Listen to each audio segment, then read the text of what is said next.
Hi everyone, ಪ್ರಿಯ ವೀಕ್ಷಕರೇ, ಬನ್ನಿ ನಮ್ಮ ಮನೆಗೆ ಹೊಸ ಮೆಂಬರನ್ನು ಕರೆದುಕೊಂಡು ಬರೋಣ.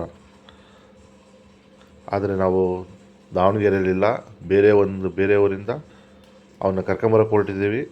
ಈ ಊರನ್ನು ಸಾಧ್ಯವಾದರೆ ಗೆಸ್ ಮಾಡಿ ನೋಡೋಣ ಯಾವ ಊರು ಇರ್ಬೋದು ಅಂತ ಹೇಳಿ. ಗೆಸ್ ಮಾಡಿಬಿಟ್ಟು ನಮಗೆ ಕಮೆಂಟ್ ಮಾಡಿ. ನೋಡಿ ಬೆಳಿಗ್ಗೆ ಹೊಟ್ಟೆ ಹಸ್ಬಿಟ್ಟೈತೆ. ನಮ್ಮ ಮನೆಯವ್ರು ಸುಮ್ಮನೆ ಇರೋಂಗಿಲ್ಲ, ಏನಾರು ತಿನ್ನಬೇಕು ಅಂತ ಭಯಂಕರ ಆಸೆ. ಹಾಗಾಗಿ ಹೋಟೆಲಿಗೆ ಹೋಗೋಣ ಅಂದರೆ ಕೇಳಿಲ್ಲ, ಬೇಕರಿ ಕರ್ಕೊಂಬಂದರು. ನೋಡಿ ನಮ್ಮ ಸಾರಥಿ ಇಲ್ಲೇ ಇರೋದು, ಇಲ್ಲಿಂದನೇ ಕರ್ಕೊಂಡು ಹೋಗಕ್ಕೆ ಬಂದಿದ್ದೀವಿ.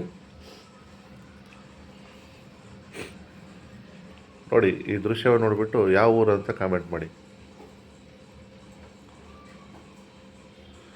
ಬನ್ನಿ ಒಳಗಡೆ ಹೋಗ್ಬಿಟ್ಟು ನಮ್ಮ ಸಾರಥಿಯನ್ನು ನೋಡೋಣ. ಅದಕ್ಕೂ ಮುಂಚೆ ನಮ್ಮ ಸಾರಥಿ ಇಲ್ಲಿದ್ದಾನೆ. ಇಲ್ಲೆಲ್ಲ ಸುತ್ತಮುತ್ತ ಸಿಕ್ಕಾಪಟ್ಟೆ ಸಾರಥಿಗಳು ಇದ್ದಾವೆ, ಅವನ್ನೆಲ್ಲ ತೋರಿಸ್ತೀನಿ ನಿಮಗೆ ಒಂದು ಕ್ಷಣ. ನೋಡಿ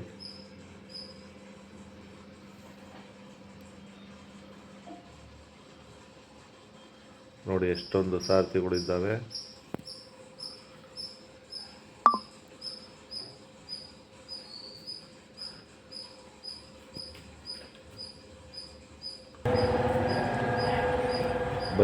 ನಮ್ಮ ಸಾರಥಿ ಮೈ ಐರಾವತ ಇಂಟ್ರೊಡ್ಯೂಸ್ ಮಾಡಿ ಹೇಗಿದೆ ಅಂತ.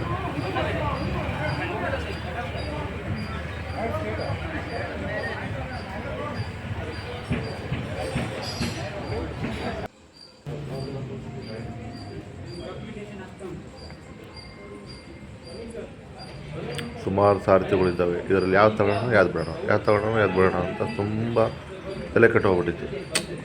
ಯೋಚನೆ ಮಾಡಿ 3 ದಿವಸದಿಂದ ನಿದ್ದೆನೇ ಬಂದಿರಲಿಲ್ಲ. ಅಲ್ಲಿಗೂ ಕೊನೆಗೆ ಡಿಸೈಡ್ ಮಾಡಿ ಇಲ್ಲಿ ಬಂದೇ ಬಿಟ್ವಿ.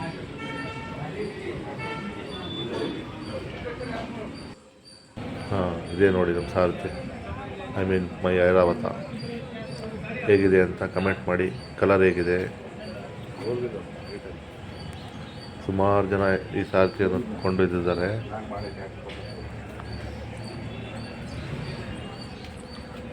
ಅವರೆಲ್ಲ ಅವರ ಗಾಡಿ ಮೇಲೆ ಓಡಾಡಿರುವ ಎಕ್ಸ್ಪೀರಿಯೆನ್ಸ್ ಕೂಡ ಕಮೆಂಟ್ ಮಾಡಿ. ಹಾಗೆ ನಮ್ಮ ಗಾಡಿ ಕಲರ್ ಹೇಗಿದೆ ಅಂತ ಕಮೆಂಟ್ ಮಾಡಿ.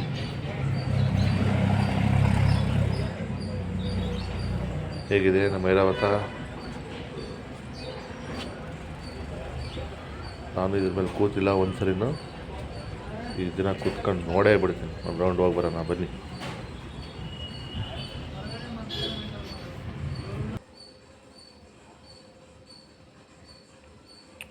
ಸೂಪರ್ ಆಗಿದೆಯಲ್ಲ? ಐರಾವತ ಏರ್ಬಿಟ್ಟು ಒಂದು ರೌಂಡ್ ಹೋಗಿ ಬರೋಣ.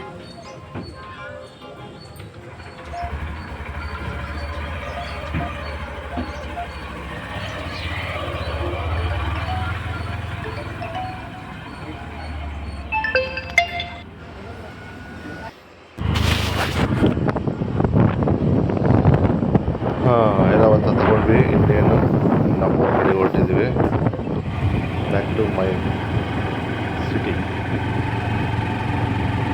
ನೋಡಿ ಈ ಪ್ರಕೃತಿ ನಡುವೆ ನಾವು ಇದೇ ಹೋಗ್ತಾ ಇದ್ದೀವಿ. ಅದು ತುಂಬ ರೊಮ್ಯಾಂಟಿಕ್ ಆಗಿದೆ. ಬಟ್ ಈ ಥರ ಯಾವತ್ತೂ ಹೋಗಿರಲಿಲ್ಲ. ಮದುವೆಯಾಗಿ 20 ವರ್ಷ ಆಯಿತು. 20 ವರ್ಷಕ್ಕೆ ಇದೇ ಮೊದಲ ಬಾರಿಗೆ ನಮ್ಮ ಐರಾವತದ ಮೇಲೆ ಈಗ ಹೋಗಿದ್ದೇವೆ. ನೋಡಿ ಇವರೇ ನಮ್ಮ ಸರಿಯಾಗಿ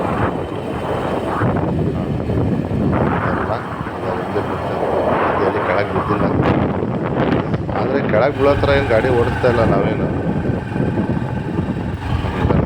ಓಕೆ ಬಾಯ್.